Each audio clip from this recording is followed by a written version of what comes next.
If you can tolerate me for more than 2 hours, then you know, be careful what you wish for.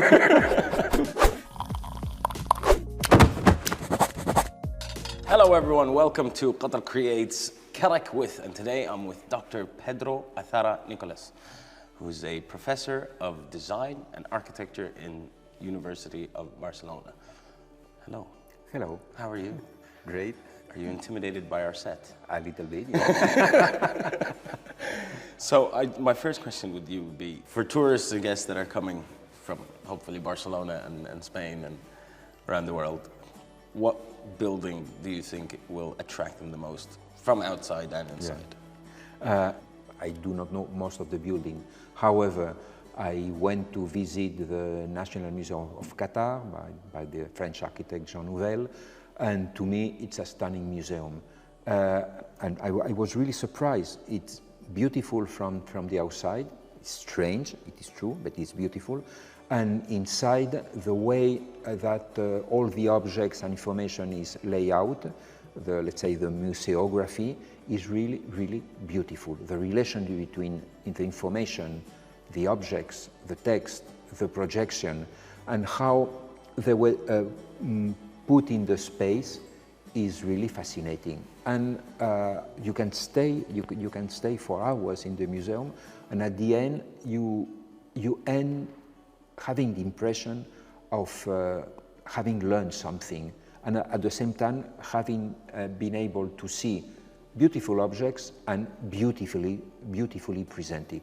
Yeah. It's great, just great. Yeah, fantastic. The exhibition,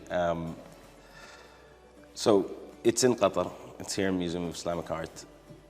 You've done extensive research on the architects that built in the 50s and 80s in Baghdad. Did you come across projects that you felt they were never completed, they never were commissioned, and you felt like if this would have happened, this would have, you know, like something that could have been but never happened? Unfortunately, most of the projects were not built due to the fact that the king was killed at the end of the 50s and the new regime rejected some of these proposals. Nevertheless, the main buildings that have been built, it's a great building, which is the University of Baghdad by Gropius, and it's extremely well planned. I mean, it's a great building, a great area, because it deals perfectly with the desertic climate in Baghdad. It's really a pleasant building to study and to be. So you were in Baghdad in 2008. For us, the national drink is tea and karak.